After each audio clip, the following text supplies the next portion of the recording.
الله الرحمن الرحيم. باب المحرمات. الفصل الأول. عن أبي هريرة رضي الله تعالى عنه قال قال رسول الله صلى الله عليه وسلم لا يجمع بين المرأة وعبدها ولا بين المرأة وخالتها. متفق عليه.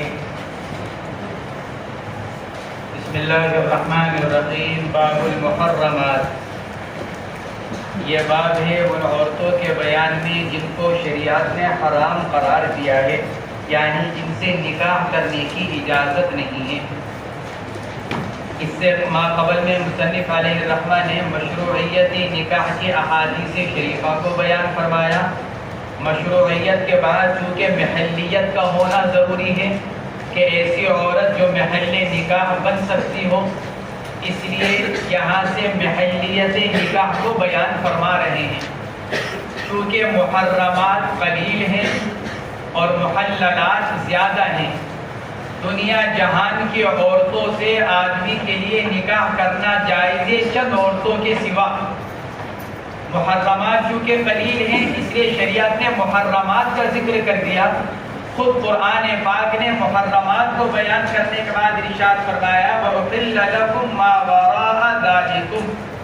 ان محرمات کے علاوہ بقیہ جتنی دنیا جہان کی عورتیں بچتی ہیں تمہارے لیے ان کو حلال کر دیا گیا. اس لیے شریعت نے محرمات کو ذکر کر دیا تاکہ محللات خود بخود معلوم ہو جائیں. محرم وہ عورت جو ہمیشہ کے لیے حرام ہو. محرم اسی عورت کو کہا جاتا ہے جس سے کبھی بھی نکاح کرنا جائز نہ ہو، وہ عورت محرم کہلاتی ہے. اس باب کے اندر انہی کو بیان کیا ہے، وہی روایات لے کر آئے ہیں جو محرمات کو بیان کرنے والی ہیں. تو باب المحرمات. محرمات کی دو قسمیں ہیں، مؤبدہ اور موقتہ. مؤبدہ وہ عورتیں کہ جن سے ہمیشہ کے لیے نکاح حرام ہے. موقتہ وہ عورتیں کہ جن سے وقتی اور عارضی طور پر نکاح کرنا حرام ہوتا ہے. پھر مؤبدہ جن سے ہمیشہ کے لیے نکاح کرنا حرام ہے، اس کے تین اسباب ہیں: نسب، رضاعت، سحریت یعنی سسرالی رشتہ.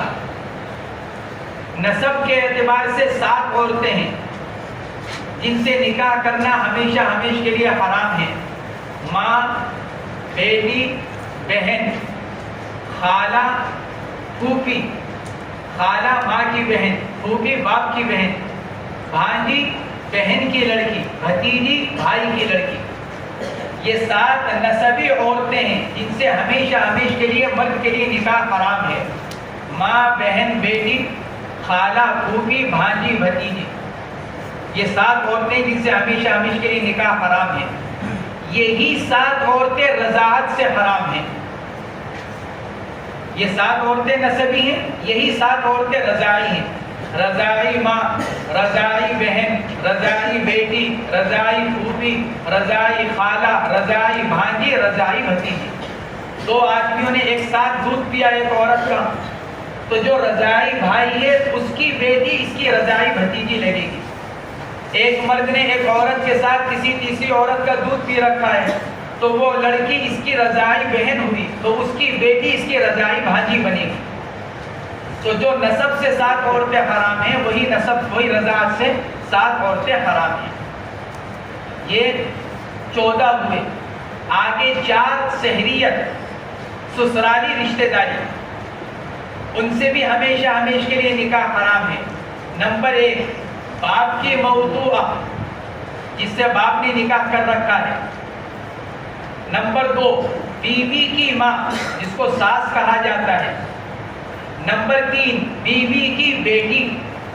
اور نمبر 4 بیٹے کی بہو. یہ 4 سسرالی رشتہ دار. ان 4 سے بھی ہمیشہ کے لیے نکاح کرنا حرام ہے. یہ تو ہیں محرمات مؤبدہ جن سے ہمیشہ کے لیے نکاح کرنا حرام ہے. دوسری قسم ہے محرمات موقتہ. یہ عورت حرام تو ہے لیکن وقتی طور پر، جو عارض ہے اگر وہ ختم ہو جائے تو اس سے نکاح جائز ہو جائے گا. تو کہاں نے وہ 7 عورتیں لکھی ہیں محرمات موقتہ جن سے وقتی اور عارضی طور پر نکاح کو حرام قرار دیا گیا. نمبر 1 جمع بین المحارم، دو بہنوں کو ایک ساتھ جمع کرنا، بھانجی اور خالہ کو جمع کرنا، پھوپھی اور بھتیجی کو جمع کرنا۔ ایک آدمی نے ہندا سے نکاح کر رکھا ہے، اب وہ اس کی بہن سلمہ سے نکاح کرنا چاہتا ہے تو نکاح حرام ہے، لیکن یہ سلمہ کی حرمت عارضی ہے۔ اگر بیوی کا انتقال ہو جائے یا بیوی کو طلاق دے دے اور اس کی عدت پوری ہو جائے، بہن سے نکاح جائز ہو جائے گا اس کی۔ تو بیوی کی بہن حرام ہے، لیکن یہ حرمت کیا ہے؟ عارضی۔ جب تک بیوی نکاح میں ہے اس کی بہن حرام ہے، اور جب بیوی نکاح سے نکل جائے گی، چاہے موت کی وجہ سے ہو چاہے طلاق کی وجہ سے، تو اب اس کی بہن سے نکاح کرنا جائز ہو جائے گا۔ ایسے ہی بھانجی اور خالہ، آدمی نے ایک لڑکی سے نکاح کر رکھا ہے تو اس کی خالہ سے جائز نہیں، ایک لڑکی سے نکاح کر رکھا ہے تو اس کی بھانجی سے نکاح جائز نہیں، لیکن یہ حرمت عارضی ہے۔ بھانجی اور خالہ، بھتیجی اور پھوپھی، یہ حرمت عارضی ہے۔ نمبر 2 مشرکہ عورت، جو مسلمان نہ ہو وہ عورت، تو اس عورت سے بھی نکاح کرنا حرام ہے، لیکن یہ حرمت بھی کیا ہے؟ عارضی۔ عارضی کا کیا مطلب؟ اگر یہ ابھی کلمہ پڑھ لے تو حلال ہو جائے گی۔ ایک عورت مشرکہ ہے تو اس سے نکاح کرنا حرام ہے، لیکن یہ حرمت کوئی مؤبدہ نہیں کہ کبھی زندگی میں اس سے نکاح جائز ہی نہ ہو۔ جائز ہو سکتا ہے، اگر کیا کر لے، کلمہ پڑھ لیا، نکاح جائز ہو گیا، تو یہ حرمت عارضی ہے۔ تو نمبر 2 مشرکہ۔ نمبر 3 دوسرے کی منکوحہ، ہندا زید کی بیوی ہے تو اب عمر کے لیے اس سے نکاح کرنا جائز نہیں، زید کی بیوی عمر کے لیے حرام ہے، لیکن یہ حرمت عارضی۔ زید اس کو اپنے نکاح سے خارج کر دے یا خود زید کا انتقال ہو جائے تو عدت گزار کر زید کی بیوی عمر سے نکاح کر سکتی ہے۔ یہ تیسری۔ چوتھا 4 کی موجودگی میں 5ویں سے نکاح کرنا، یہ حرمت بھی عارضی ہے۔ ایک آدمی کے نکاح میں 4 عورتیں ہیں تو اب اس کے لیے 5ویں سے نکاح حرام ہے، لیکن یہ 5ویں سے حرمت عارضی ہے۔ 4 بیویاں موجود ہیں، اب زید 5ویں ہندا سے نکاح کرنا چاہ رہا ہے تو ہندا سے نکاح حرام ہے، لیکن اگر ان 4 میں سے کسی ایک کا انتقال ہو جائے، ہندا حلال ہو جائے گی۔ 4 میں سے ایک کو طلاق دے کر اس کی عزت پوری ہو جائے، ہندا حلال ہو جائے گی۔ تو یہ محرمات موقتہ کہلاتی ہیں، جن کی حرمت عارضی ہو، ہمیشہ ہمیشہ کے لیے نہ ہو۔ نمبر 5 آزاد بیوی کی موجودگی میں باندی سے نکاح کرنا۔ ایک آدمی نے پہلا ایک نکاح کر رکھا ہے ایک آزاد عورت سے، اب اس کو دوسرا نکاح کرنا ہے، اور وہ دوسرا نکاح ایسی عورت سے کر رہا ہے جو کسی غیر کی باندی ہے۔ حدیث پاک میں اس کو منع فرمایا گیا، لا یتزوج الامۃ علی الحرۃ، باندی سے نکاح نہ کیا جائے آزاد عورت کے اوپر۔ یہ حرمت بھی عارضی ہے۔ اگر بیوی کا انتقال ہو گیا یا بیوی کو طلاق دے دی تو اس باندی سے جو غیر کی باندی ہے اس سے نکاح کرنا جائز ہو جائے گا۔ کتنی ہوئی؟ 5۔ نمبر 6 موضوعہ بالشبہہ سے، موضوعہ بالشبہہ کی بیوی بہن سے نکاح کرنا جب تک وہ عدت میں ہے۔ ایک آدمی نے ایک عورت سے غلطی سے جماع کر لیا اپنی بیوی سمجھ کر، یہ وضع بالشبہہ کہلاتی ہے۔ بیوی اپنی سمجھا اور بیوی اپنی سمجھ کر جماع کر لیا۔ جیسے مثال کے طور پر 2 بھائیوں کا 2 لڑکیوں سے نکاح ہوا، رخصت کے وقت میں غلطی ہو گئی، ایک کی بیوی کو دوسرے کے کمرے میں پہنچا دیا گیا، اور چونکہ پہلے سے دیکھے ہوئے نہیں تھے، صرف نام سنا ہوا تھا، اس لیے اندازہ نہیں ہو سکا۔ وہ تو جب اگلے دن جب کمرے سے باہر نکلے تو پتا چلا کہ یہ بیوی ادھر آ گئی اور وہ ادھر چلی گئی، تو یہ وضع بالشبہہ کہلاتی ہے۔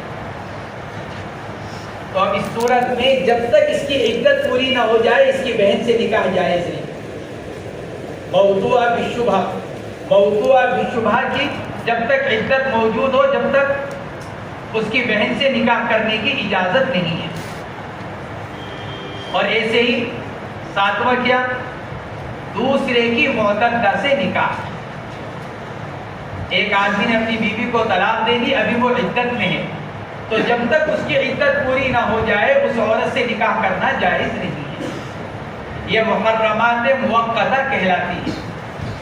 عارض کی بنا پر ان کی حرمت، عارض ختم ہو جائے حرمت مرتفع ہو جائے گی اور پھر آدمی کے لیے اس عورت سے نکاح کرنا جائز ہو جائے گا. یہ محرمات کہلاتی ہیں. پہلی حدیث پاک کے اندر جو بیان کیا گیا فرماتے ہیں الفصل الاول عن ابی ہریرہ رضی اللہ تعالی عنہ قال قال رسول اللہ صلی اللہ علیہ وسلم لا يجمع بين المرأة وعمتها ولا بين المرأة وخالتها. لا يجمع یہ خبر ہے لیکن نہیں کو شامل ہے. لا يجمع نہیں جمع کی جائے گی، نہیں جمع کی جا سکتی ہے. خبر نہیں کو شامل. لا يجمع بين المرأة وعمتها نہیں جمع کیا جائے گا عورت اور اس کی پھوپھی کے درمیان اور عورت اور اس کی خالہ کے درمیان، یعنی بھانجی اور خالہ، بھتیجی اور پھوپھی ایک دوسرے کے ساتھ جمع نہیں کیا جائے گا.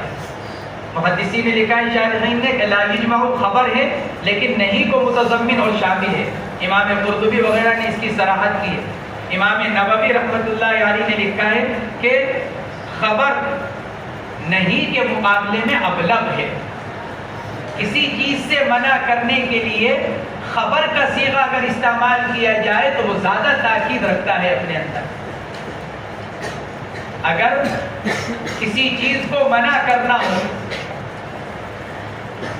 تو خبر کا صیغہ جب استعمال کیا جائے اس کے لیے تو خبر کا صیغہ نہیں کے لیے وہ زیادہ بلیغ شمار ہوتا ہے. اس لیے حدیث پاک کے اندر نہیں کے لیے خبر کا صیغہ لایا گیا. لا یجمع بین المرأة وعمتها ولا بین المرأة وخالتها. سوال پیدا ہوتا ہے قرآن پاک کے اندر تو یہ حرمت نہیں آئی. حرمت علیکم امہاتکم وبناتکم وعماتکم وخالاتکم وبنات الاخ وبنات الاخت. یہ آیا حدیث قرآن پاک کی آیت کے اندر. تو قرآن پاک کی آیت کے اندر تو یہ نہیں فرمایا گیا کہ بھانجی اور خالہ، بھتیجی اور پھوپھی کو جمع کرنا حرام ہے. پھر حضرات فقہائے کرام نے اس کو کہاں سے لیا؟ حدیث پاک کے اندر آیا ہے تو حدیث پاک تو خبر واحد ہے. خبر واحد کے ذریعے سے کتاب اللہ پر زیادتی درست نہیں. کتاب اللہ کے اندر یہ حرمت آئی نہیں تو پھر خبر واحد کے ذریعے سے یہ زیادتی کیسے درست ہو سکتی ہے؟ یہ اشکال کیا گیا ہے ان روایتوں کے اوپر. آگے بھی یہ روایتیں آئی ہیں. اس کا ایک جواب تو یہ دیا گیا جو صاحب ہدایہ نے دیا. یہ روایات خبر واحد نہیں ہیں بلکہ یہ خبر مشہور ہیں اور خبر مشہور کے ذریعے سے کتاب اللہ پر زیادتی جائز ہے. یہ ایک جواب تو صاحب ہدایہ کی طرف سے دیا گیا. اور دوسرا جواب یہ دیا گیا، امام نووی وغیرہ نے لکھا ہے کہ قرآن پاک کے اندر جو فرمایا گیا وَأُحِلَّ لَكُم مَّا وَرَاءَ ذَلِكُم، کیونکہ اسی کو لے کر اشکال ہوا. قرآن نے محرمات کو بیان کرنے کے بعد فرمایا وَأُحِلَّ لَكُم مَّا وَرَاءَ ذَلِكُم، اور آپ یہ کہتے ہیں خالہ اور بھانجی کو جمع کرنا حرام. تو امام نووی وغیرہ نے اس کا جواب یہ دیا وَأُحِلَّ لَكُم مَّا وَرَاءَ ذَلِكُم، اگرچہ آیت مبارکہ ہے، دلیل قطعی ہے، لیکن یہ عام مخصوص منہ البعض ہے. یہ عام مخصوص منہ البعض ہے. اس میں سے بعض کو خاص کیا گیا، جیسے چند محرمات کو اور بیان کیا گیا بھی. اور جب کسی آیت میں تخصیص ہو جائے تو پھر وہ آیت قطعی نہیں رہتی بلکہ وہ ظنی ہو جاتی ہے. اور جب یہ وَأُحِلَّ لَكُم مَّا وَرَاءَ ذَلِكُم جب یہ ظنی ہو گئی تو خبر واحد کے ذریعے سے اس میں تخصیص بھی جائز ہو گئی. یہ امام نووی وغیرہ نے اس اعتراض کا جواب یہ دیا ہے. اچھا کیوں ناجائز ہے بھانجی اور خالہ، بھتیجی اور پھوپھی کو نکاح میں جمع کرنا؟ اس کی وجہ یہ لکھی ہے، دو سوکنوں میں عام طور سے دشمنی پیدا ہو جاتی ہے. جو دو سوکنے ہوتی ہیں تو عام طور سے ان کے اندر دشمنی، بغض، دوریاں پیدا ہو جاتی ہے. اور جب یہ اتنی قریبی رشتہ دار، بھانجی اور خالہ، بھتیجی اور پھوپھی، جب ان دو کو ایک نکاح میں جمع کیا جائے گا اور سوکن ہونے کی وجہ سے ان میں آپس میں لڑائیاں ہوں گی تو قطع رحم بھی لازم آئے گی. چنانچہ حدیث پاک کے اندر بھی اس کو بیان فرمایا گیا. روایت کے اندر آتا ہے اللہ کے نبی علیہ السلام نے ارشاد فرمایا فَإِنَّكُمْ إِذَا فَعَلْتُمْ ذَلِكَ فَقَدْ قَطَعْتُمْ أَرْحَامَكُمْ. اگر تم خالہ، بھانجی، پھوپھی، بھتیجی اگر ان کو نکاح میں جمع کرو گے تو تم ان کے درمیان میں کیا کرو گے؟ جو رشتہ داری کا جو تعلق ہے وہ تم اس کو کاٹ دو گے، کیونکہ سوکن ہونے کی وجہ سے لا محالہ آپس میں لڑائیاں پیدا ہوں. خالہ بھانجی ایک مرد کے نکاح میں ہوئی اور آپس میں سوکن ہونے کی وجہ سے ضرور کچھ نہ کچھ پوچھ نیچھ ہوگی تو اس کا اثر پورے خاندان کے اوپر پڑے گا. اس لیے حدیث پاک میں فرمایا گیا فَإِنَّكُمْ إِذَا فَعَلْتُمْ ذَلِكَ فَقَدْ قَطَعْتُمْ أَرْحَامَكُمْ. اگر تم نے ایسا کیا تو تم نے رشتہ داری کو کاٹ دیا. اس لیے حدیث پاک کے اندر اس کی ممانعت وارد ہوئی. علامہ ابن عبد البر، ابن حزم ظاہری، امام قرطبی، امام نووی، ان تمام حضرات نے اس پر اجماع نقل کیا ہے کہ خالہ اور بھانجی، پھوپھی اور بھتیجی ان کو ایک مرد کے نکاح میں جمع کرنا حرام ہے. ان حضرات علماء کرام نے اس پر اجماع نقل کیا ہے. ابن حزم ظاہری، ابن عبد البر، امام قرطبی اور امام نووی ان حضرات نے اس پر اجماع نقل کیا. البتہ بعض حضرات نے، حضرت عثمان بطی رحمۃ اللہ علیہ فقہا میں سے بڑے فقیہ گزرے ہیں، قدیم فقہا میں سے، ان کا اختلاف نقل کیا ہے اس بارے میں. اور امام نووی وغیرہ نے بعض خوارج اور بعض روافض کا اختلاف نقل کیا کہ وہ حضرات جمع بین الاختین اور جمع بین المحارم کے جواز کے قائل ہیں. جمع بین المحارم کے جواز کے قائل. امام نووی نے جمع بین الاختین کا جواز بھی خوارج سے نقل کیا، لیکن حافظ ابن حجر نے اس پر رد کیا اور وہ یوں فرماتے ہیں کہ خوارج جمع بین الاختین کے جواز کے قائل نہیں ہو سکتے. جمع بین المحارم الگ ہے، جمع بین الاختین الگ ہے. جمع بین الاختین کی ممانعت خود قرآن پاک میں ہے وَأَن تَجْمَعُوا بَيْنَ الْأُخْتَيْنِ. جمع بین الاختین کی ممانعت اور حرمت قرآن پاک میں، لیکن جمع بین المحارم کی نہیں، جس کو اس حدیث میں بیان کیا گیا. امام نووی نے تو خوارج سے دونوں کے جواز کو نقل کیا. حافظ ابن حجر فرماتے ہیں خوارج سے جمع بین الاختین کے جواز کو نقل کرنا درست نہیں، اس لیے کہ خوارج کا تو ہے ہی یہ دعویٰ کہ ہم قرآن پر عمل کرنے والے. حضرت علی رضی اللہ تعالیٰ عنہ سے جو ان کا مناظرہ ہوا تھا وہ ہوا ہی تھا اس پر کہ ان الحکم الا للہ، فیصلہ کس کا؟ صرف اللہ کا. اس لیے حافظ کہتے ہیں روافض کا اختلاف تو صحیح ہے اور خوارج کا بھی اختلاف جمع بین المحارم کے اندر، جمع بین الاختین کے اندر نہیں. بہرحال بعض حضرات نے روافض اور خوارج کا اختلاف نقل کیا ہے کہ وہ جمع بین المحارم کے جواز کے قائل ہیں، لیکن ان کے خلاف یہ روایات دلیل ہے. اور انہوں نے دلیل وہی بیان کی جس کا جواب پہلے دے دیا گیا. کیا وہ یوں کہتے ہیں کہ قرآن پاک میں اس کا ذکر نہیں ہے کہ بھانجی اور خالہ، پھوپھی اور بھتیجی کو نکاح میں جمع کرنا حرام ہے. روافض اور خوارج کہتے ہیں قرآن میں اس کا ذکر نہیں، لہذا قرآن پاک کے اوپر زیادتی لازم آتی ہے.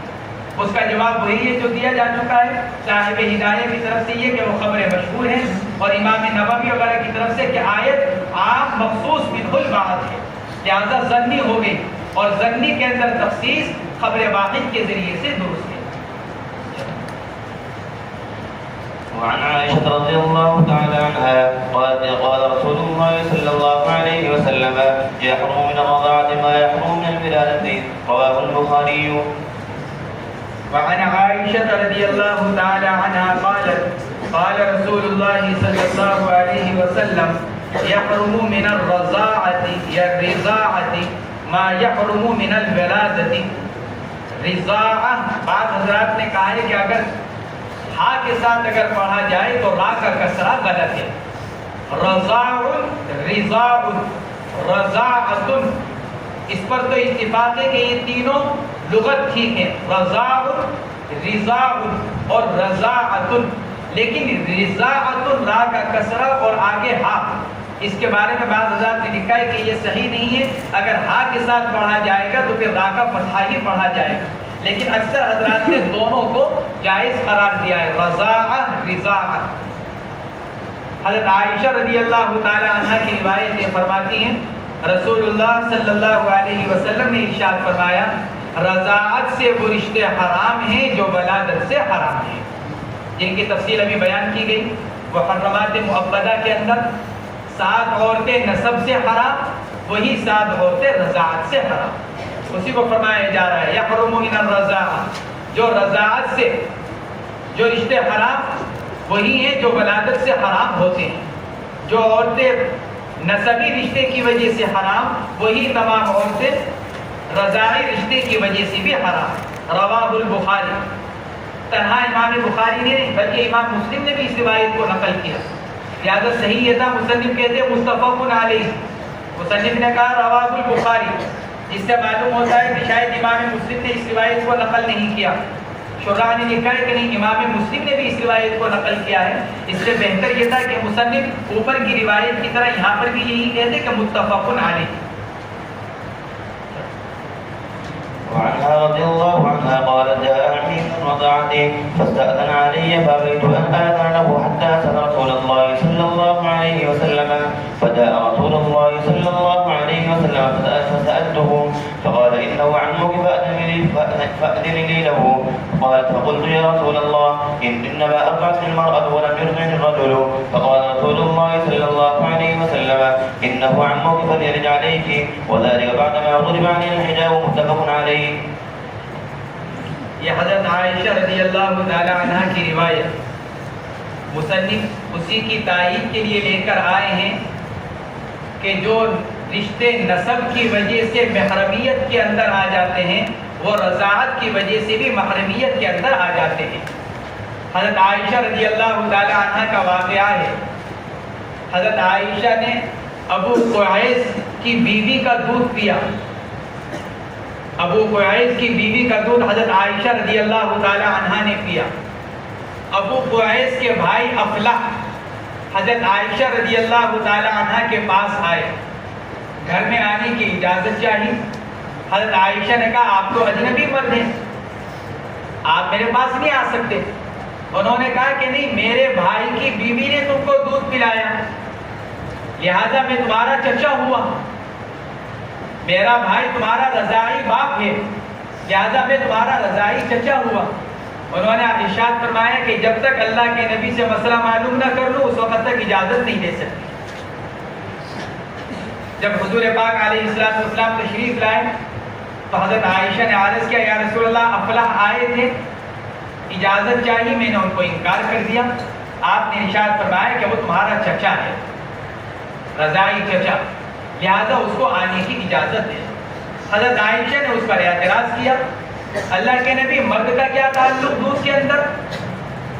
دودھ کا تعلق تو عورت سے ہے. میں نے عورت کا دودھ پی رکھا ہے بچپن میں، جو میری رضاعی ماں بنی، اس کے اندر مرد کا تو کوئی تعلق نہیں، لہذا پھر مرد کے اعتبار سے پھر مرد کی طرف سے جو رشتے ہیں وہ کیوں میرے لیے حلال ہوئے؟ یہ حضرت عائشہ رضی اللہ تعالی عنہ نے سوال کیا. حضور پاک علیہ السلام نے اس کے جواب میں یہی ارشاد فرمایا انہ عمک، وہ تمہارا چچا ہے، فلیلج علیک، لہذا وہ تمہارے اوپر آ سکتا ہے، تمہارے پاس آ سکتے ہیں. یہ مصنف علیہ رحمہ یہ حدیث پاک اسی کو بتلانے کے لیے لائے ہیں کہ جس طرح نسبی چچا حلال ہے اور وہ محرم ہے، اس سے نکاح نہیں ہو سکتا، ایسے ہی رضاعی چچا بھی محرم ہے اور وہ اپنی رضاعی بھتیجی کے پاس آ سکتا ہے۔ یہی بتلانے کے مصنف اس روایت کو لے کر آئے۔ فرماتی ہیں حضرت عائشہ جاء عمی من الرضاعتی، میرے رضاعی چچا آئے میرے پاس،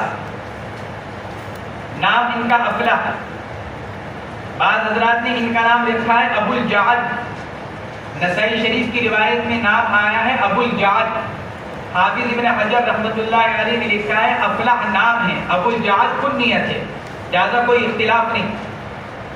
نسائی شریف کی روایت میں ابو الجعد آیا تو حافظ نے دونوں میں تصدیق یہ دی کہ نام تو افلح ہے، البتہ کنیت ابو الجعد ہے، اس لیے کسی نے ابو الجعد نقل کر دیا، کسی نے افلح کہا۔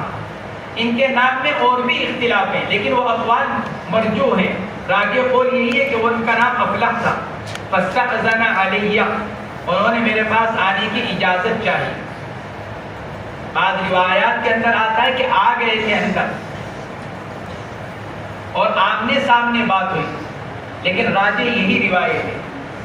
حضرت سہارنپوری رحمۃ اللہ علیہ نے بذل الوجود کے اندر وہ روایت جس کے اندر یہ آتا ہے کہ وہ گھر میں آ گئے تھے پھر بات چیت ہوئی آمنے سامنے، اس کو بھی اسی پر محمول کیا ہے، آ گئے تھے یعنی آنے کی اجازت چاہیے۔ فاستأذن علیہ فأبیت ان آذن لہ، میں نے ان کو اجازت دینے سے انکار کر دیا اور یوں کہا جب تک میں اللہ کے رسول سے مسئلہ معلوم نہ کر لوں اس وقت تک اجازت نہیں دے سکتی۔ فجاء رسول اللہ صلی اللہ علیہ وسلم، آپ علیہ الصلوۃ والسلام تشریف لائے، میں نے آپ سے مسئلہ معلوم کیا، آپ نے فرمایا انہ عمک، بھائی وہ تمہارا چچا ہے، اس کو آنے کی اجازت دے دو۔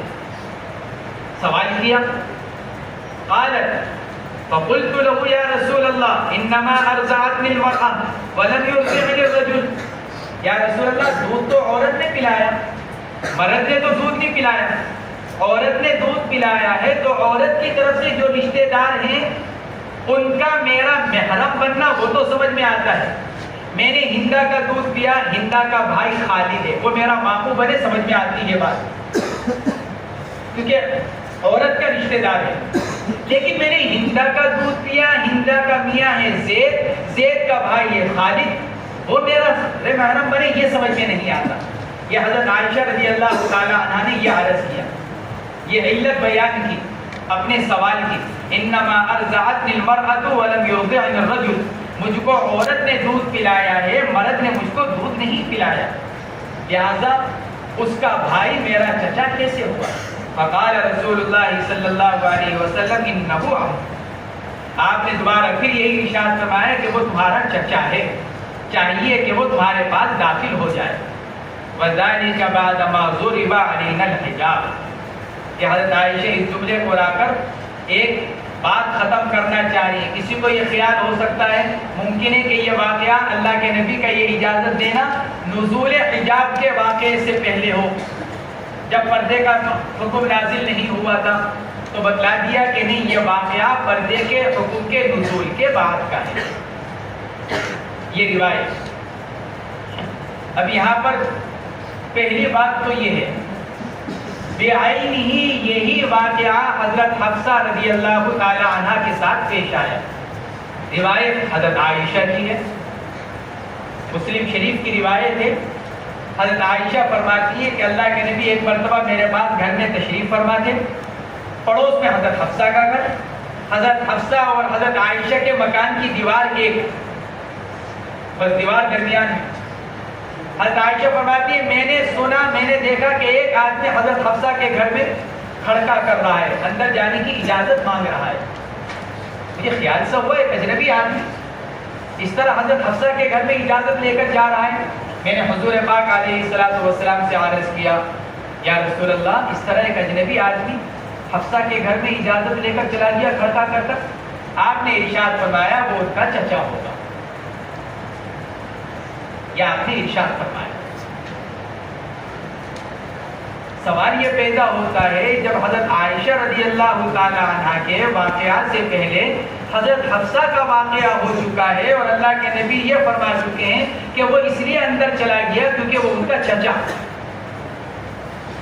تو پھر اب حضرت عائشہ کو سوال کرنے کی کیا ضرورت پیش آئی؟ اور اگر حضرت عائشہ کا واقعہ پہلے کا ہے تو ان کو اشکال کیوں پیش آیا حضرت حفصہ کے بارے میں؟ یہ ایک سوال پیدا ہوتا ہے. ہر بات سمجھ آئی؟ کیونکہ حضرت حفصہ کا بھی واقعہ بیان نہیں اسی طرح کا، اور روایت حضرت عائشہ ہی سے، اور ان کا سوال جواب خود ہے اللہ کے نبی سے. یوں بھی نہیں کہا جا سکتا ممکن ہے حضرت عائشہ کو روایت نہ معلوم ہوئی ہو، کیونکہ روایت ہی حضرت عائشہ رضی اللہ تعالی عنہ کی ہے. پھر حضرت عائشہ رضی اللہ تعالی عنہ کو یہ اشکال کیوں پیش آیا اور ان کو مسئلہ پوچھنے کی ضرورت کیوں پیش آئی؟ شراح نے اس کے مختلف جواب دیے. ایک جواب تو یہ دیا گیا بے شک وہاں بھی رضائی چچا تھا، یہاں بھی رضائی چچا ہے، لیکن رضائی چچا بھی تو الگ الگ ہیں. رضائی چچا کی مختلف شکلیں بنتی ہیں. سگے باپ کا رضائی بھائی، سگے باپ کا رضائی بھائی، رضائی باپ کا سگا بھائی، اور رضائی باپ کا رضائی بھائی، تینوں چچا ہیں. عورت کے لیے تینوں محرم ہیں. سگا باپ، اس کا رضائی بھائی یہ بھی چچا ہے، رضائی باپ کا سگا بھائی یہ بھی چچا ہے، رضائی باپ کا رضائی بھائی یہ بھی چچا ہے. تینوں چچا ہیں. ممکن ہے حضرت عائشہ رضی اللہ تعالی عنہا نے یہ سوچا ہو کہ بھئی وہ تو ان کے سگے بھائی کے رضائی بھائی، سگے باپ کے رضائی بھائی تھے، اور یہاں رضائی باپ کے بھائی، وہاں سگے باپ کے رضائی بھائی تھے. حضرت حفصہ کے پاس جانے والے، حضرت حفصہ کے سگے باپ کون؟ حضرت عمر رضی اللہ تعالیٰ عنہ. اور اس وقت ان کے پاس اجازت لے کر جانے والے سگے باپ کے رضائی بھائی، اور یہاں رضائی باپ کے سگے بھائی. بات برعکس ہو گئی کہ نہیں ہوئی؟ وہاں سگے باپ کے رضائی بھائی اور یہاں رضائی باپ کے سگے بھائی ہیں. دونوں چچا، وہ بھی چچا یہ بھی چچا، لیکن بات الگ ہو گئی. تو حضرت عائشہ رضی اللہ تعالی عنہ نے ممکن ہے کہ یہ سوچا ہو وہاں سگے باپ تھا، اس کا رضائی بھائی تھا، یہاں رضائی باپ کا بھائی ہے، تو ممکن ہے حکم مختلف ہو. اس لیے اللہ کے نبی علیہ السلام سے پہلے مسئلہ معلوم کر لیا جائے. ایک وجہ یہ ہو سکتی ہے، ایک جواب یہ دیا گیا. دوسرا جواب یہ دیا گیا حضرت حفصہ رضی اللہ تعالی عنہا کا واقعہ نزول حجاب سے پہلے کا. تو حضرت عائشہ رضی اللہ تعالی عنہا نے ممکن ہے یہ سوچا ہو نزول حجاب کے بعد وہ جواز کا حکم بھی منسوخ ہو گیا. جو رضائی چچا کو اجازت دی گئی تھی حضرت حفصہ کے پاس داخل ہونے کی، وہ نزول حجاب کے واقعے سے پہلے کا ہے. تو ممکن ہے نزول حجاب کا جب حکم نازل ہوا تو اس سے وہ جواز کا حکم بھی منسوخ ہو گیا ہو، لہذا پہلے دوبارہ اللہ کے نبی سے معلوم کر لیا جائے. دوسرا جواب حضرت عائشہ رضی اللہ تعالیٰ عنہ کی اس روایت کی طرف سے یہ دیا گیا. اور تیسرا جواب یہ دیا گیا ممکن ہے حضرت عائشہ کو وہ واقعہ یاد نہ رہا ہو. روایت تو حضرت عائشہ ہی کی ہے. بعض اوقات وقت پر آدمی کو بہت سی چیزیں یاد نہیں آتی. آدمی کا حافظہ بھی بہت اچھا، یاد بھی بہت اچھی، کتنے اچھے حافظ ہوتا ہے، پورے سال قرآن پاک پڑھتا ہے، لیکن رمضان میں مصلی پر کھڑے ہو کر بھول جاتا ہے. پورے سال قرآن پاک پڑھا، روزانہ 1 پارہ پڑھنے کا معمول، روزانہ 2 پارے پڑھنے کا معمول، سال میں 12 20 25 قرآن پاک ختم کرتا ہے، لیکن کیا ہو جاتا ہے مصلی پر کھڑے ہو کر بعض اوقات اگلی آیت یاد نہیں آتی.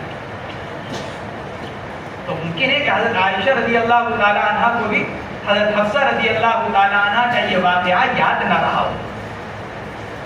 یہ اس کا جواب یہ دیا گیا. ایک مسئلہ یہاں پر حضرت عائشہ رضی اللہ تعالی عنہ کو جو اشکال پیش آیا کہ دودھ پلانے کا جو رشتہ ہے وہ تو عورت کی طرف سے ہے، مرد کی طرف سے نہیں. اس کو کہا جاتا ہے لبن فحل، فحل نر. کیا مرد کی طرف سے دودھ کے رشتے کا اعتبار ہے؟ عورت کی طرف سے تو ہے، لیکن کیا مرد کی طرف سے دودھ کے رشتے کا اعتبار ہے؟ حضرات جمہور علماء ائمہ اربعہ فرماتے ہیں کہ ہاں ہے. لہذا بچے نے جس عورت کا دودھ پیا ہے اس کے شوہر کی طرف کی جو رشتہ داریاں ہیں ان رشتہ داریوں کا تعلق بھی بچے سے قائم ہو جائے گا۔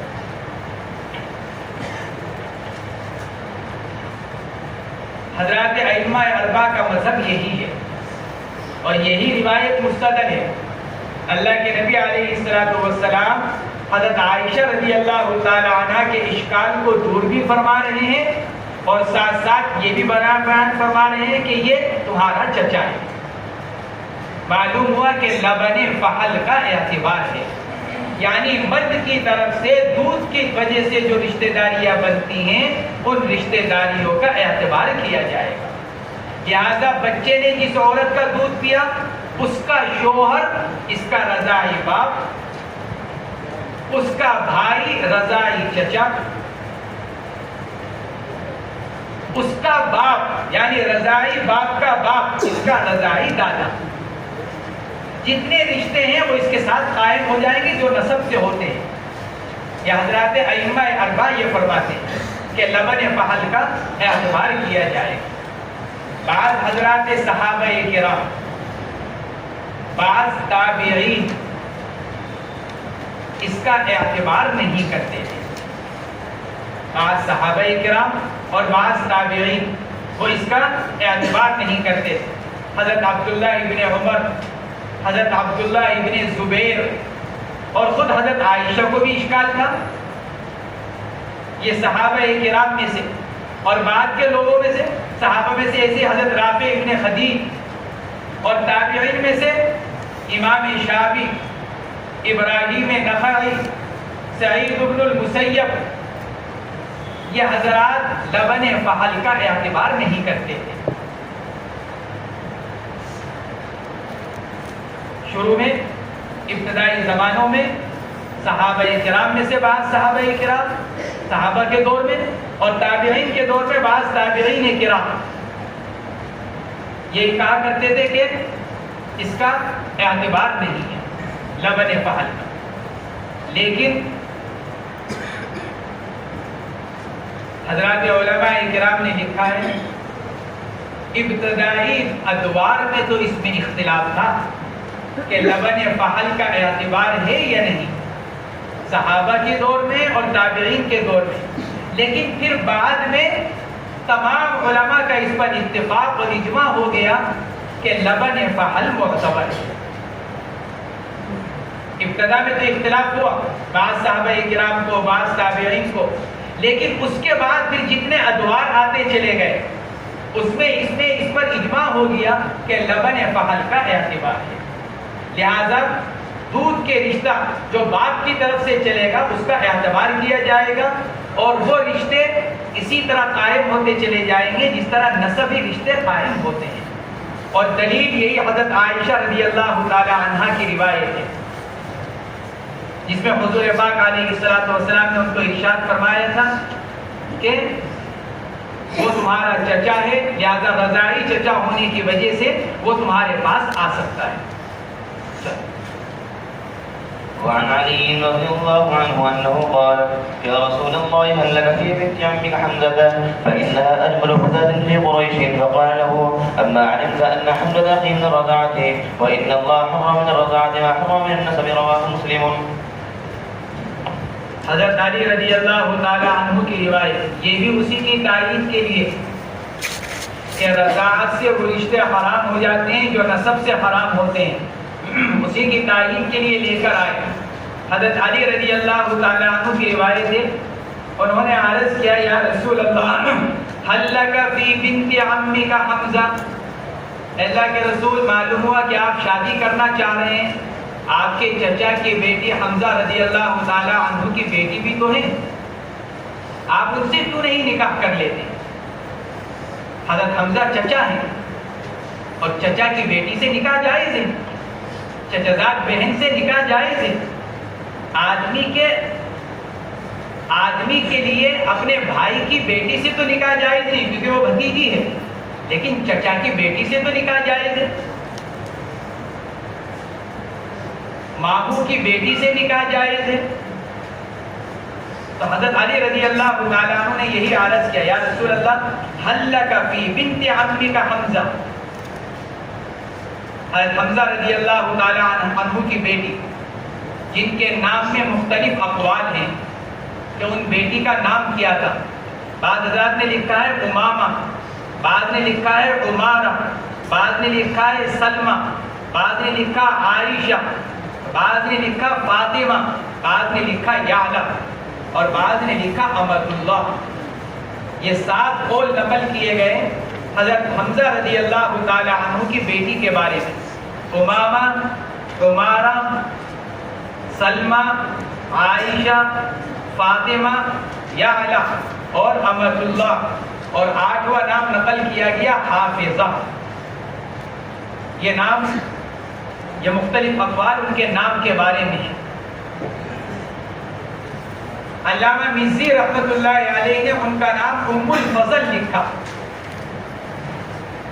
لیکن شرح نے لکھا ہے کہ یہ نام نہیں ہے. نام تو یہی ہے جو اوپر اقوال نقل کیے گئے. ام الفضل ان کی کنیت تھی. بہرحال حضرت علی رضی اللہ تعالیٰ عنہ نے یہ عرض کیا اور پھر آگے کیا فرمایا، فَإِنَّهَا أَجْمَلُ فَتَاةٍ فِي الْقُرَيْشِ. اللہ کے نبی قریش میں ان سے زیادہ خوبصورت کوئی نہیں ہے. اجمل فتاة، قریش کی سب سے خوبصورت بچی ہے. آپ ان سے کیوں نہیں نکاح کر لیتے؟ چچا کی بیٹی ہیں، خوبصورت بھی ہیں، آپ کے خاندان کی ہیں. چچا کا خاندان تو اپنا خاندان ہوا، لہذا آپ ان سے کیوں نہیں نکاح کر لیتے؟ فَإِنَّهَا أَجْمَلُ فَتَاةٍ فِي قُرَيْشٍ. اس میں ہم اس سے معلوم ہوا نکاح کا اگر رشتہ دیا جائے تو ترغیب کے لیے لڑکی کے حسن کو بھی بیان کیا جا سکتا ہے، جیسے حضرت علی رضی اللہ تعالیٰ عنہ بیان کر رہے ہیں. اور لڑکی کا خوبصورت ہونا یہ آدمی کو متوجہ زیادہ کرتا ہے. وہ روایت اپنی جگہ، تنکح المرأة لأربع اور فاظفر بذات الدین، وہ روایت اپنی جگہ. لیکن لڑکی میں دینداری کے ساتھ اگر خوبصورتی بھی جمع ہو جائے تو آدمی زیادہ متوجہ ہو جاتا ہے. اور ایک یہ کہ بس دینداری ہی دینداری ہے، اور ایک یہ کہ صرف خوبصورتی ہی خوبصورتی ہے.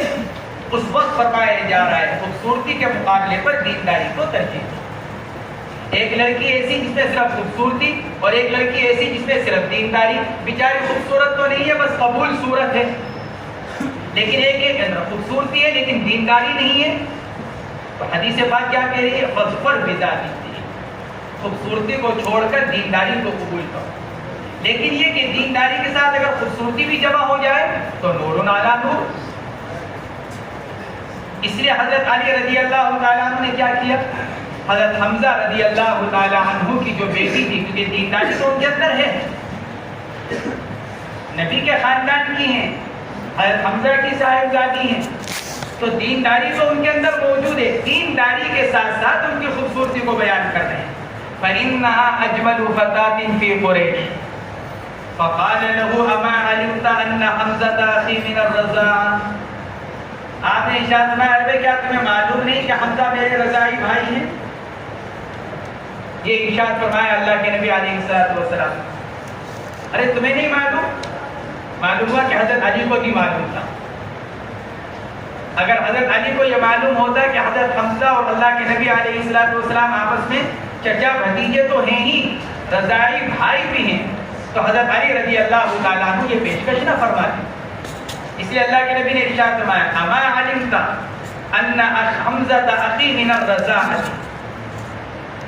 یہ بھی ممکن ہے، یوں بھی کہا جا سکتا ہے حضرت علی جانتے تھے، لیکن چونکہ باب نکاح میں اللہ جل جلالہ نے حضور پاک علیہ الصلوۃ والسلام کو بہت سی خصوصیات مرحمت فرمائی عام امت کے مقابلے پر. عام امت کے مقابلے پر باب نکاح کے اندر اللہ نے اپنے نبی کو بعض خصوصیات مرحمت فرمائی ہیں. جیسے ایک عام امتی کے لیے 4 سے زیادہ نکاح کرنا جائز نہیں، نبی علیہ الصلوۃ والسلام نے 4 سے زیادہ کر رکھے ہیں. کوئی آ کر عورت اگر کسی مرد سے یوں کہے کہ میں نے اپنا آپ تم کو بخش دیا، بغیر نکاح کے دونوں کا ساتھ رہنا جائز نہیں۔ اللہ کے نبی علیہ السلام کی یہ خصوصیت تھی کہ آپ کے لیے جائز تھا۔ تو ممکن ہے حضرت علی رضی اللہ تعالیٰ عنہ نے یہ سوچا ہو کہ جس طرح دیگر مسائل نکاح میں اللہ کے نبی کو خصوصیات حاصل ہے، شاید اس بات کے اندر بھی خصوصیت حاصل ہو کہ امت کے لیے تو رضائی بھائی کی بیٹی حرام ہو، لیکن نبی علیہ السلام کے لیے وہ حرمت نہ ہو۔ یہ بھی اس کے جواب میں کہا جا سکتا ہے۔ اللہ کے نبی نے بہت ارشاد فرمایا اما علمت ان حمزہ اخی من الرضاعۃ، حضور پاک علیہ السلام اور حضرت حمزہ کو حضرت سویبہ نے دودھ پلایا۔ حضرت سویبہ ابو لہب کی باندی تھی۔ حضور پاک علیہ السلام سے پہلے انہوں نے حضرت حمزہ کو دودھ پلایا تھا۔ حضرت حمزہ حضور پاک علیہ السلام سے عمر میں ایک قول کے مطابق 2 سال اور دوسرے قول کے مطابق 4 سال بڑے تھے عمر کے اعتبار سے۔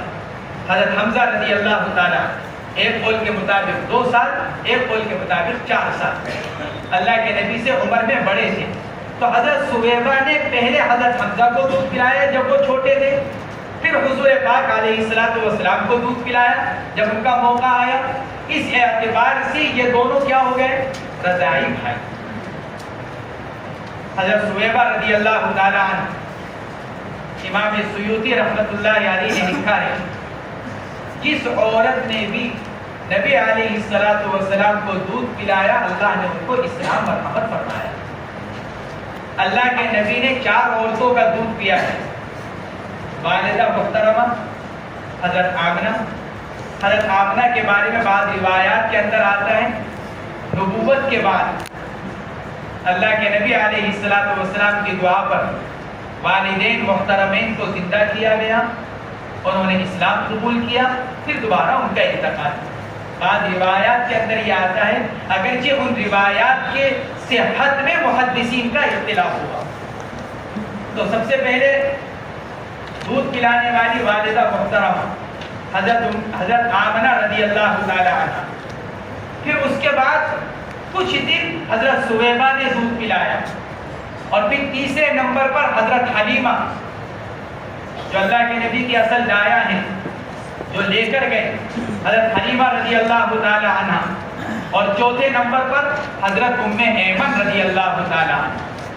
ان 4 عورتوں کا دودھ اللہ کے نبی علیہ السلام نے پیا، اور امام سیوطی رحمۃ اللہ علیہ نے لکھا ہے کہ جس نے دودھ پلایا اس کو اللہ نے اسلام کی دولت مرحمت فرمائی۔ یہ ابو لہب کی باندی تھی حضرت سویبہ رضی اللہ تعالیٰ عنہ، اور اس نے جب جا کر ان کو ابو لہب کو جب اللہ کے نبی کی ولادت کی خوشخبری سنائی تھی حضرت سویبہ نے، تو ابو لہب نے اس کی خوشی میں ان کو آزاد کر دیا تھا۔ حضرت سویبہ کو اللہ کے نبی علیہ السلام سے اسی لیے پوچھا گیا جب بعد میں کہ جی آپ کی ولادت کی خوشی میں آپ کے چچا ابو لہب نے اپنی باجی کو آزاد کیا تھا تو اس کا کچھ فائدہ ہوا؟ آپ نے فرمایا کہ ہاں، ایک انگلی کے بقدر ان کو آگ سے نجات مل گئی، اس وجہ سے تو انہوں نے میری ولادت کی خوشی میں سویبہ کو آزاد کیا تھا، تو ایک انگلی کے بقدر ان کو نجات دے دی گئی آگ سے۔ تو یہ حضرت سویبہ رضی اللہ تعالی عنہ کا دودھ پیا تھا حضرت حمزہ اور حضور پاک علیہ السلام، ایک ہی وقت میں نہیں، آگے بھی، کیونکہ ایک قول کے مطابق 2 سال، دوسرے قول کے مطابق 4 سال حضرت حمزہ رضی اللہ تعالی عنہ بڑے تھے۔ فقال له اما علمت ان حمزة اخي من الرضاعة وان الله حرم من الرضاعة ما حرم من النسب، یہی بتانا مقصود مصنف کا روایت کو لانے سے۔ اور پھر آپ علیہ السلام نے ارشاد فرمایا اللہ نے حرام کر دیے ہیں رضاعت سے وہ تمام رشتے جو نسب سے حرام کر رکھے ہیں۔ نسب سے جتنے رشتے حرام ہیں اتنے ہی تمام رشتوں